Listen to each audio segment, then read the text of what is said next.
Deus aparece para Moisés numa chama de fogo, no meio de uma sarça. É o que vamos estudar neste vídeo. Seja bem-vindo ao nosso canal e se você ainda não é inscrito, faça sua inscrição e dá um toque no sininho. Assim, sempre quando eu disponibilizo um novo vídeo, você já é avisado. Aproveita, deixe seu likezinho aí, seu joinha para motivar o professor, faça seu comentário, todos os comentários são respondidos e nos ajude na divulgação do nosso projeto, que tem como objetivo primordial o ensino da poderosa Palavra de Deus. Antes de entrar na aula, eu tenho um recado importante para você. O meu irmão, Pastor Alberto Fonseca, ele é pastor na cidade de Campinas e também é formado em História pela Universidade de São Paulo, mestrado em Ciências da Religião pelo Mackenzie. Ele lançou 2 livros. Ele também morou em Israel, já foi várias vezes visitar aquele país. E os 2 livros estão numa condição muito especial para quem quer adquirir. Estão no nosso site, o www.icp.com.br. Este livro vai tratar do povo de Israel com riqueza de detalhes. Esse também fala do povo de Israel, mas numa perspectiva pentecostal. Se você quiser adquirir os 2, eu dou um desconto para você, mas precisa entrar em contato com a gente por meio do nosso WhatsApp, o 21 98622 3266. Agora chega de moleza, vamos trabalhar. Se você está me vendo pela primeira vez, nós estamos estudando nesta série o Antigo Testamento, capítulo por capítulo. Já estudamos inteirinho o primeiro livro da Bíblia, o livro de Gênesis. O livro de Gênesis tem 50 capítulos. Todos os capítulos estudados estão disponíveis aí no playlist Gênesis capítulo por capítulo. E neste vídeo nós vamos estudar o capítulo 3 do segundo livro da Bíblia, livro de Êxodo.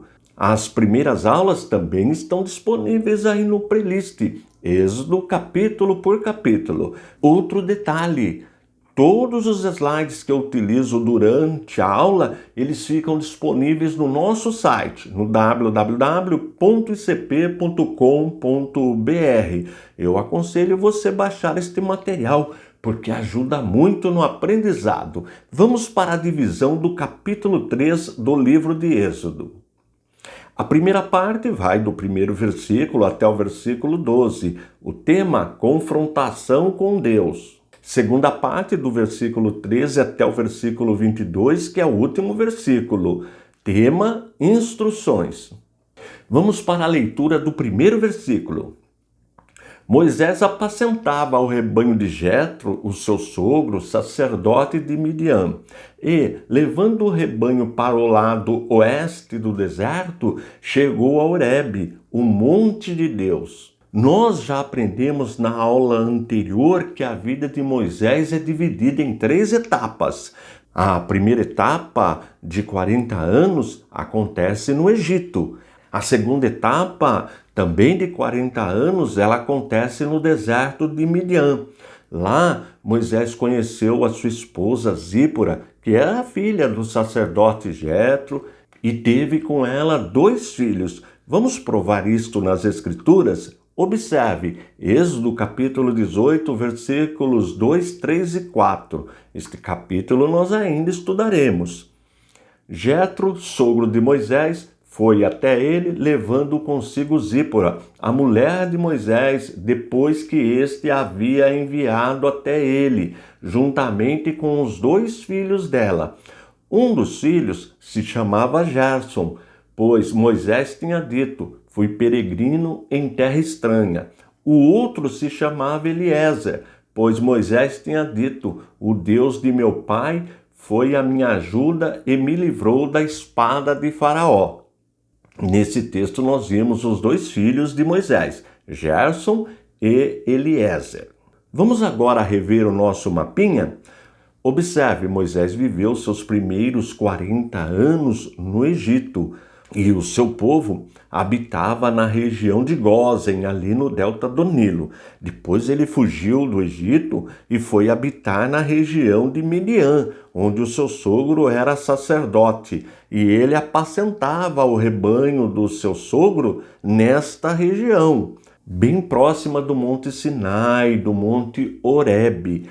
Nós não sabemos o local exato que Moisés recebeu esta revelação, que Deus falou com ele, mas podemos afirmar que foi no Monte Sinai ou Monte Horebe. Agora vamos recapitular a linha cronológica da vida de Moisés. Nós estamos trabalhando com o calendário cristão e aprendemos que Abraão viveu mais ou menos 2000 anos antes de Cristo. AD significa ano do Senhor, Anno Domini, vem do latim. Isto tudo já é matéria dada. Aprendemos também que a conquista de Jericó, ela acontece mais ou menos no ano 1400 antes de Cristo. Portanto, de Abraão até a conquista de Jericó, nós temos mais ou menos 600 anos. E por que eu digo sempre mais ou menos? Porque o nosso calendário não é exato. Por isso sempre vamos trabalhar com datas aproximadas. Agora observe, como nós já aprendemos, Abraão está mais ou menos 2000 anos antes de Cristo. Jacó e família descem ao Egito mais ou menos em 1875 anos antes de Cristo, e a conquista de Jericó, como nós vimos, ela acontece mais ou menos em 1400 anos antes de Cristo. Agora o nascimento de Moisés. Nós sabemos que Moisés viveu 120 anos. Portanto, Moisés nasceu mais ou menos em 1520 antes de Cristo. Se você observar 1520 menos 120, nós vamos chegar novamente na conquista de Jericó, que aconteceu mais ou menos 1400 anos antes de Cristo. Considerando que neste capítulo nós vamos estudar a terceira etapa da vida de Moisés, que é entre 80 a 120 anos, que dá 40 anos, podemos dizer que nós estamos neste capítulo 3, mais ou menos 1440 anos antes de Cristo. Agora vamos ler os versículos 2 e 3. Ali o anjo do Senhor lhe apareceu numa chama de fogo no meio de uma sarça. Moisés olhou e eis que a sarça estava em chamas, mas não se consumia. Então disse consigo mesmo: vou até lá para ver esta grande maravilha. Por que a sarça não se queima? Nós sabemos que o fogo é símbolo da presença de Deus. Veja que um dos símbolos do Espírito Santo também é o fogo. O fogo ilumina, o fogo purifica. E Moisés não está vendo necessariamente um fogo físico, um fogo da natureza. Não, é algo sobrenatural. E o que é a sarça? A sarça é um arbusto. Eu coloquei até uma imagem, observe. Esta é a imagem de uma sarça. E este evento provocou a curiosidade de Moisés. Moisés viu que aquilo era uma coisa diferente e ele queria chegar mais próximo para observar o que realmente estava acontecendo. Um outro detalhe importante: quando nós observamos o Antigo Testamento na língua hebraica, a língua que o Novo Testamento foi escrito, no lugar de Senhor nós vamos encontrar o tetagrama, que são 4 consoantes do alfabeto hebraico, o Y, o H, o W e o H. E destas 4 consoantes que os rabinos vão criar o nome Jeová. Eles vão pegar as vogais da palavra Adonai, que também é um dos nomes específicos de Deus, vão enxertar estas vogais no tetagrama, no YHWH, e daí surge o nome Jeová. Portanto, podemos afirmar que o nome Jeová, ele não existe na Bíblia, ele é uma invenção feita pelos rabinos. Tudo isso eu ensino aí no canal Só procurar a aula os nomes específicos de Deus, que são 3. Adonai, El Shaddai e o tetragrama, o YHWH, da onde surgiu o nome Jeová. Vale a pena assistir esta aula. Vamos em frente. Versículos de 4 a 6. Quando o Senhor viu que ele se aproximava para ver, Deus, do meio da sarça, o chamou e disse: Moisés, Moisés. Ele respondeu: Eis-me aqui. Deus continuou: Não se aproxime, tire as sandálias dos pés, porque o lugar em que você está é terra santa. Disse mais: Eu sou o Deus de seu pai, o Deus de Abraão, o Deus de Isaque e o Deus de Jacó. Moisés escondeu o rosto porque teve medo de olhar para Deus. Na teologia, nós chamamos esta manifestação de Deus de teofania. A palavra teofania, na verdade, é a junção de 2 palavras, teo e fania, que significa mostrar, aparecer. Podemos dizer que é um recurso que Deus utiliza para que possamos entendê-lo, vê-lo. Nós vamos encontrar na Bíblia várias vezes este fenômeno chamado de teofania, o meio que Deus se manifesta para que possamos compreendê-lo. Foi isto que aconteceu neste texto. Deus se manifestou para Moisés por meio do fogo, numa sarça, num arbusto. Lembrando novamente que é um fogo sobrenatural. E veja que Deus pediu para que Moisés tirasse as sandálias, porque o lugar era sagrado. Isso nos ensina que devemos sempre respeitar, ser humildes no nosso relacionamento com Deus. Não podemos chegar de qualquer jeito perante Deus. Porque Deus é santo, precisa de reverência, de temor, de humildade. É isto que o texto nos ensina. Outro detalhe importante, Deus chama Moisés pelo nome. É assim que Deus nos trata. Deus nos trata individualmente. Ele nos conhece. E Deus tem uma missão específica para cada um de nós. Mostra também que Deus é um ser pessoal, que Deus se relaciona com o homem. Outro detalhe, Deus fala de Abraão, só que Abraão já havia morrido. E aí nós vemos uma doutrina fundamental do cristianismo ortodoxo histórico, a doutrina da imortalidade da alma. Observe o que Marcos registrou no capítulo 12, versículos 26 e 27. São palavras de Jesus. Quanto aos mortos, que eles de fato ressuscitam, vocês nunca leram no livro de Moisés, no trecho referente à sarça, como Deus lhe falou: Eu sou o Deus de Abraão, o Deus de Isaque e o Deus de Jacó? Ele não é Deus de mortos, e sim de vivos. Vocês estão completamente enganados. Olha aí de novo a doutrina da imortalidade da alma. O que significa que quando o ser humano deixa este corpo físico, material, continua consciente. Esta morte física é apenas a separação da parte material da parte espiritual. Mas nós continuamos vivos. Nós sabemos que aqueles que são comprometidos com Deus, que são piedosos, que temem a Deus, vão para um lugar de gozo, vão para o paraíso quando deixam o corpo. Mas, infelizmente, aqueles que negam a Deus, que não obedecem a Deus, que não temem a Deus, vão para um lugar de tormento e ficarão lá aguardando até o juízo final. Isso nós aprendemos, por exemplo, quando nós estudamos a matéria escatologia e nós chamamos este período após deixar o corpo até aquele grande dia, para os que temem a Deus, a ressurreição que ocorrerá na volta de Cristo, e para os que não temem a Deus, o juízo final, nós chamamos de período intermediário. Tem vídeo aí também tratando especificamente sobre este assunto. Vamos em frente.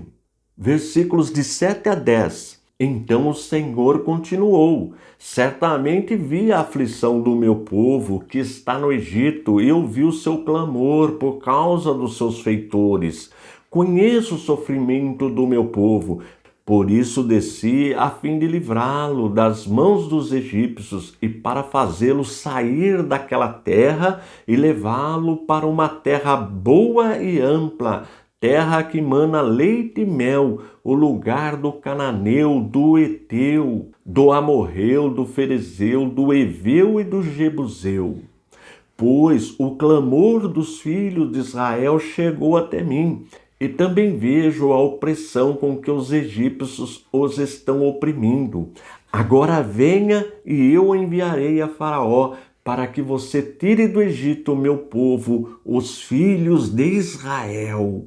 Observe que Deus ouve o nosso clamor, ouve as nossas orações, ouve o nosso pedido e nos socorre. Sabemos também, quando nós estudamos o livro de Gênesis, o período do patriarca Abraão, Deus já havia dito para Abraão que isto iria acontecer. E este é um atributo do nosso Deus, a presciência. Deus conhece o futuro. Claro que precisamos também considerar o livre-arbítrio, mas o fato de nós termos livre-arbítrio não exclui a presciência divina. Aliás, são duas doutrinas importantes que nós vamos estudar mais na frente: a predestinação e o livre-arbítrio.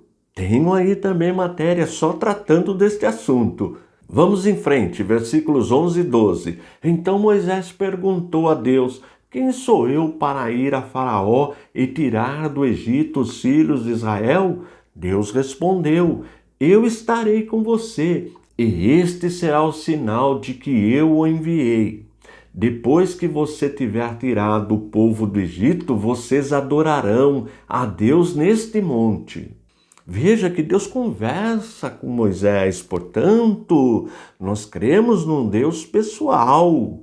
Nós já aprendemos que quando lemos a Bíblia, Deus fala conosco. E quando nós oramos, nós falamos com Deus. O mesmo Deus que conversava com Abraão, com os patriarcas, que agora está conversando com Moisés, continua nos ouvindo, continua nos ensinando, nos orientando. Nós precisamos manter um contato com Deus. E isto se dá por meio da fé. Sem fé é impossível este contato. Aliás, sem fé é impossível agradar a Deus. E isto nós vamos aprender com detalhes conforme vamos avançando no nosso estudo. Vamos para a segunda parte, que vai do versículo 13 até o 22, que é o último versículo, que são as instruções que Deus vai dar para Moisés. Vamos ler os versículos 13 e 14. Moisés disse para Deus: eis que, quando eu falar com os filhos de Israel e lhes disser, o Deus dos seus pais me enviou a vocês, eles vão perguntar, qual é o nome dele? Então o que lhes direi?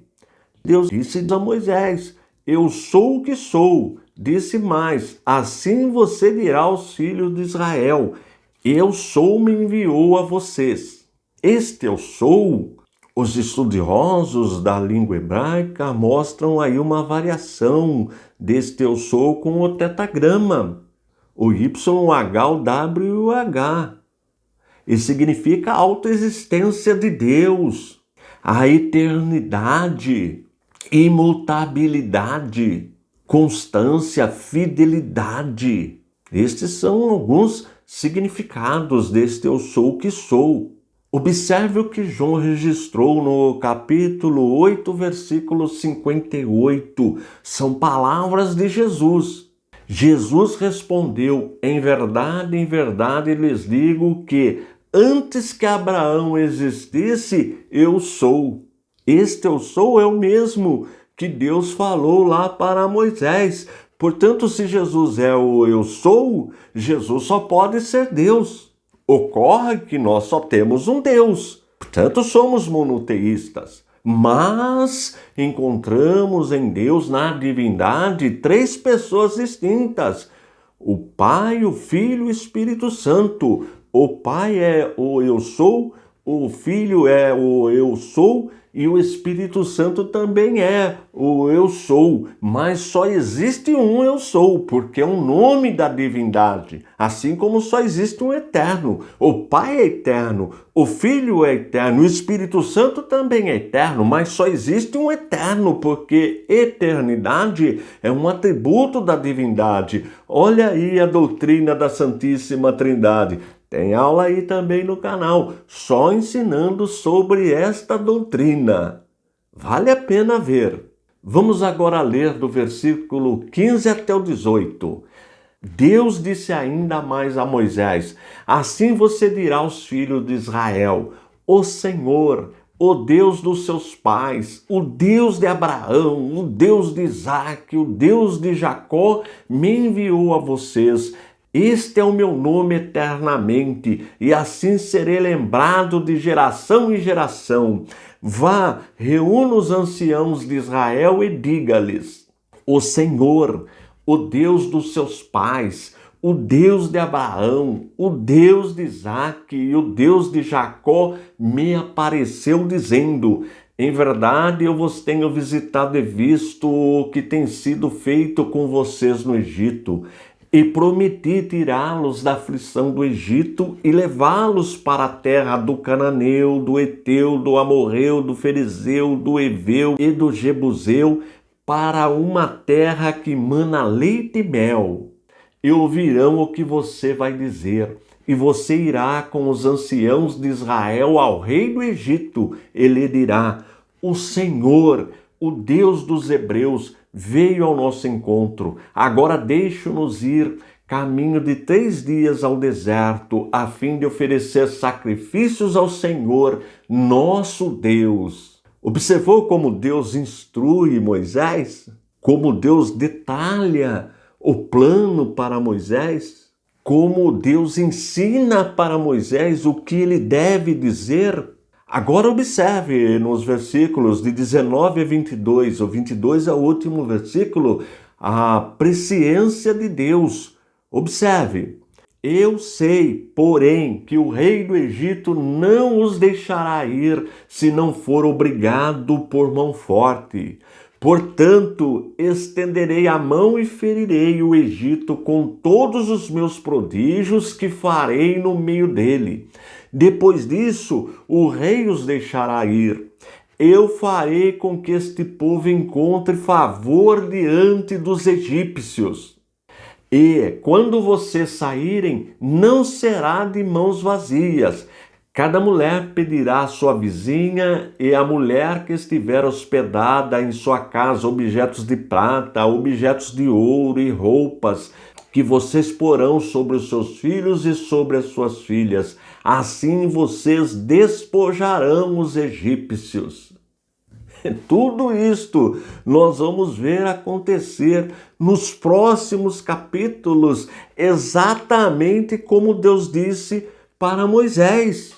De novo, a doutrina da presciência de Deus. Deus conhece o futuro, Deus conhece todas as coisas, tudo o que vai acontecer.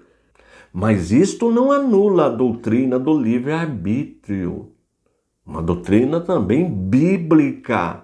Mas sobre essas duas doutrinas nós vamos aprender com mais detalhes na sequência do nosso estudo. Agora, durante a semana, você deve reler o capítulo inteirinho. Se ficar alguma dúvida, por favor, coloque aí no comentário, que eu terei o prazer de responder para você.